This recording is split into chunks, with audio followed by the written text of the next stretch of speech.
बिस्मिल्लाहिर्रहमानिर्रहीम। अस्सलामुअलैकुम मोहतरम नाजरीन। मुल्क शाम का एक बादशाह शाफिर बड़ा जालिम और बेरहम था। अगर कोई छोटी सी भी गलती करता तो शाफिर बादशाह उस शख्स को या तो जला देता या तेल में फेंक देता। उसकी आंखों में लोहे की गर्म सुलाखी भी भरवा देता था।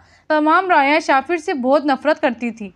शाफिर बादशाह का एक बेटा भी था जिसे शाफिर बादशाह बेहद मोहब्बत करता था। शाफिर बादशाह के बेटे का नाम तलोकस था। तलोकस की उम्र ज्यादा से ज्यादा 12 बरस थी। वो बदमिजाज और गुसीला शहजादा था। अपने नौकरों को और नौकरानी को बात बात पर चाबुक मारता था। तलोकस को शिकार का बहुत शौक था। वो अमूमन हिरन और मुर्गाबियां शिकार करता था। एक रोज वो अपने मुहाफिजों के साथ दस्ता लेकर जंगल में गया और हिरणों को तलाश करने लगा। एक जगह उसे बहुत खूबसूरत हिरण नजर आई जिसके पीछे उसने अपना घोड़ा दौड़ा दिया। हिरन बहुत फुर्तीला था। वो इतनी तेजी से भागा कि शहजादा तलोकस उसे ढूंढता ही रह गया। उससे शहजादा तलोकस को बेहद गुस्सा आया। उसने अपने सिपाहियों को कोड़े मारना शुरू कर दिए।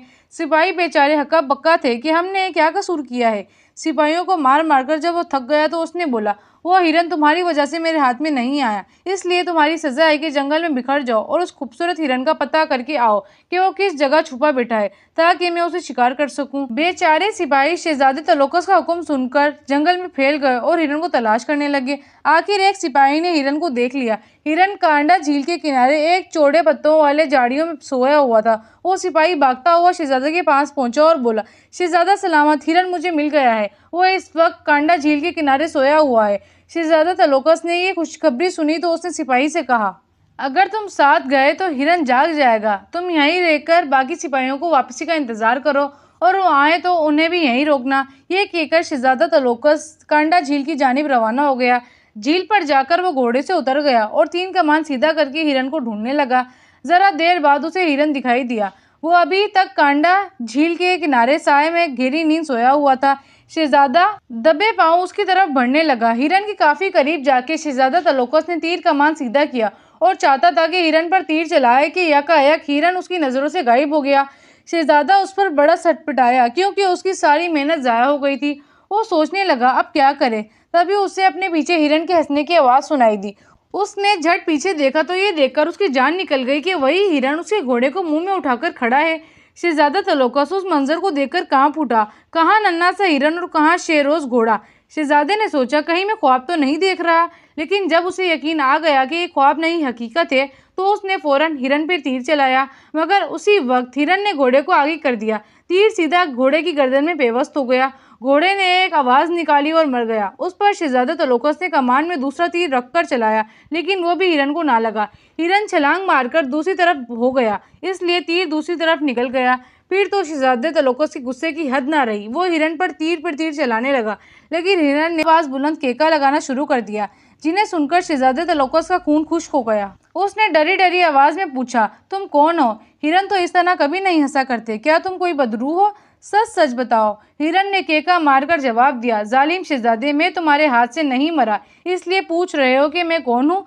सुनो, मैं गोशो भूत हूँ और तुम्हें तुम्हारे जुल्म की सजा देने इस जंगल में आया हूँ। तुमने इस जंगल के बेशुमार बेगुनाह हिरन और परिंदे हलाक कर दिए हैं, इसलिए तुम्हें इसकी सजा दी जाएगी। शहजादे तलोकस के चेहरे का रंग फक हो गया। वो हाथ जोड़कर गोशो भूत से अपनी ज्यादतियों का माफी मांगने लगा। उसने रो रो कर गोशो भूत से कहा, प्यारे भूत, मैं आइंदा के लिए तौबा करता हूँ, इसलिए मुझे सजा ना दो। मगर गोशो भूत का गुस्सा ठंडा ना हुआ और उसने शहजादे तलोकस के दोनों हाथ कोहनियों तक अपने दांतों से काट दिए और गुर्रा कर कहा, लो शहजादे, जिन हाथों से तुम बेगुनाह जानवरों, परिंदों और इंसानों पर जुल्म करते थे ना, मैंने उन्हें ही काट डाला। अब तुम कभी भी किसी को सजा नहीं दे सकोगे। जी तो चाहता था तुम्हें अंधा कर दूं, पर तुम अभी चौंके बच्चे हो, इसलिए इतनी सजा देकर छोड़ रहा हूँ। चलो अब यहाँ से भाग जाओ और फिर कभी इस तरफ ना आना। शहजादा तलोकस हाथ कटवाकर गिरता पड़ता इस जगह पहुंचा जहाँ उसके सिपाही खड़े थे और वहां जाते ही बेहोश होकर गिर पड़ा। सिपाही समझे शायद किसी चीते ने शहजादे के हाथ चबा डाले हैं, इसलिए उसे घोड़े पर लाद कर वापस भाग गए। महल में जाके जो उन्होंने शाफिर बादशाह के आगे शहजादे तलोकस को लिटाया। शाफिर बादशाह आग बगोला हो गया। उसने गुस्से से फर्श पर पैर मारकर सिपाहियों से पूछा, शहजादे के हाथ किसने काटे हैं? जल्दी बताओ, वरना मैं तुम्हें भूखे बब्बर शेरों के आगे डाल दूंगा। सिपाहियों ने जो सच था वो शाफिर बादशाह को बताया, लेकिन शाफिर बादशाह का गुस्सा कम ना हुआ। वो गरज कर बोला, तुमने शहजादे को अकेला क्यों छोड़ा था? तुम्हें चाहिए था कि शहजादे के साथ रहते। अब तुम्हारी सजा ये है कि तुम्हारे भी हाथ काट दिए जाएंगे। ये कहकर शाफिर बादशाह ने जल्लाद को इशारा किया और जल्लाद ने तमाम सिपाहियों के हाथ काट दिए। इसके बाद उसने तमाम शाही हकीमों को तलब करके हुक्म दिया कि शहजादे तलौकस के हाथ ठीक करो। शाही हकीमों ने शहजादे तलौकस के कटे हुए बाजू देखे तो बादशाह के आगे हाथ जोड़कर बोले, आली जहां शहजादे के हाथ किसी दरिंदे ने नहीं चबाए, क्योंकि ये दोनों एक ही जगह से कटे हुए हैं। अगर जंगली दरिंदा बाजू चबाता तो वो जरूर झटका मारकर पूरा बाजू कंधे तक दौड़ देता। ये जरूर किसी और बला की हरकत है।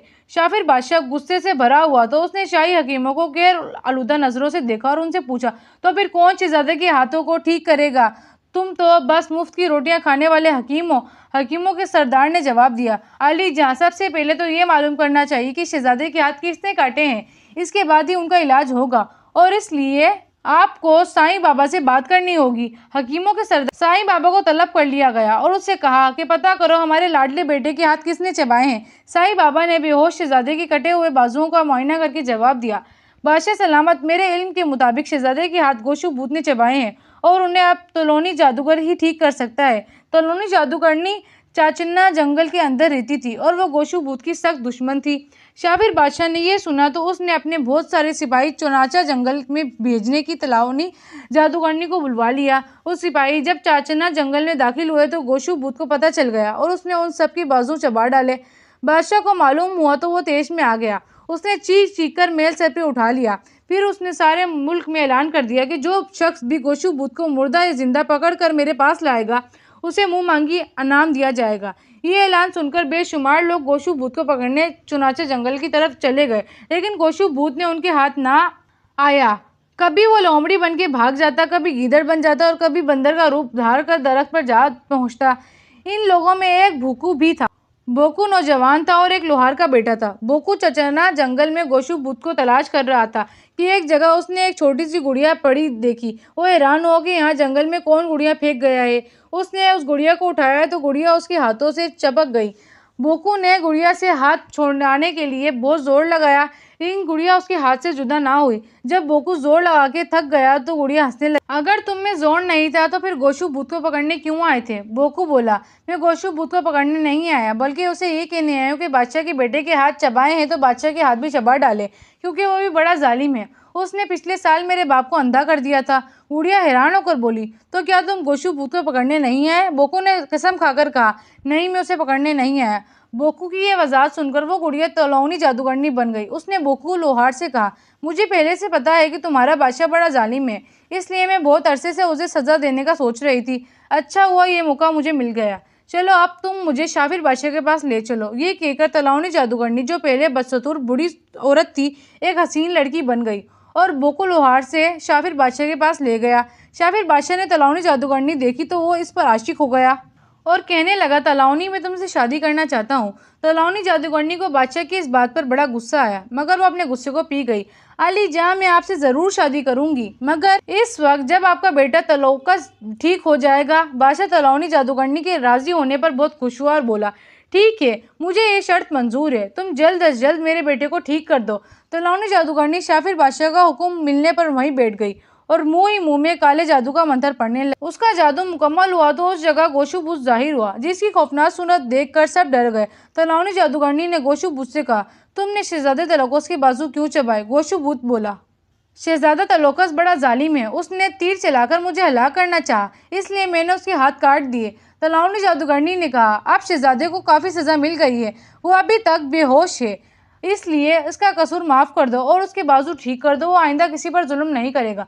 गोशु भूत ने जवाब दिया, इसके हाथ तो मैं खा गया हूँ, वो अब कैसे वापस ला सकता हूँ? अलबत्ता एक काम कर सकता हूँ कि शाफिर बादशाह के हाथ शहजादे तलौकस को लगा दिए जाएं। शाफिर बादशाह ने यह सुना तो गरज कर बोला, नहीं नहीं, मैं अपने हाथों से महरूम नहीं होना चाहता, इन्हीं हाथों से तो मैं लोगों को सजाएं देता हूँ। फिर मेरे हाथों ना रहे तो तलौनी मेरे साथ शादी नहीं करेगी। तलौनी जादूगरनी ने झट कहा, अली जहाँ फिक्र ना करें, आपके हाथ नहीं होंगे तब भी मैं आपसे शादी कर लूंगी। आप बेफिक्र होकर अपने हाथ शहजादे तलकोस को दे दें, आखिर वो आपका इकलौता बेटा है। शाफिर बादशाह का अपने हाथ देने को बिल्कुल जी नहीं चाहता था, पर तलावनी जादूगरनी के मजबूर करने पर वो अपने हाथ शहजादा तलकोस को देने पर राजी हो गया था, जिस पर गोशु भूत ने शाफिर बादशाह के दोनों बाजू दांतों में लेकर बारी बारी काटे और शहजादे तलकोस को लगा दिए।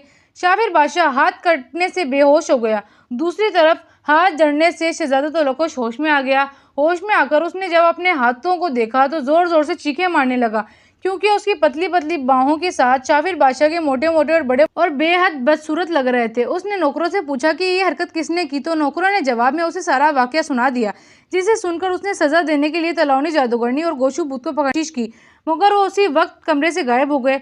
शहजादा तलकोस तलावनी जादूगरनी और गोशु भूत का कुछ भी ना बिगाड़ सका। उसके हाथ मुस्तकिल तौर पर बदसूरत हो गए थे। फिर वो उनसे अगर किसी को सजा देने लगता तो वो बिल्कुल सुन्न हो जाते थे, जिस पर वो बेबस हो जाता था। इधर उसका बाप शाफिर बादशाह हाथ कटने पर 6 दिन बेहोश रहा, इसके बाद मर गया। यूं जालिम बाप बेटा को उनके जुल्म की सजा मिल गई थी। जी तो मोहतरम नाजरीन, ये थी हमारी आज की कहानी। उम्मीद है कि आप लोगों को ये कहानी पसंद आई होगी और आप लोगों को इससे लेसन मिला होगा। आप लोगों को मेरी वीडियो अच्छी लगी हो और आप लोग चाहते हैं कि इसी तरह की इंटरेस्टिंग और मज़ेदार कहानियाँ आती रहें, तो आप लोग मेरे चैनल को सब्सक्राइब कर दें। वीडियो अच्छी लगी हो तो लाइक शेयर एंड कॉमेंट ज़रूर कीजिएगा। आज के लिए इतना ही। अल्लाह हाफिज़।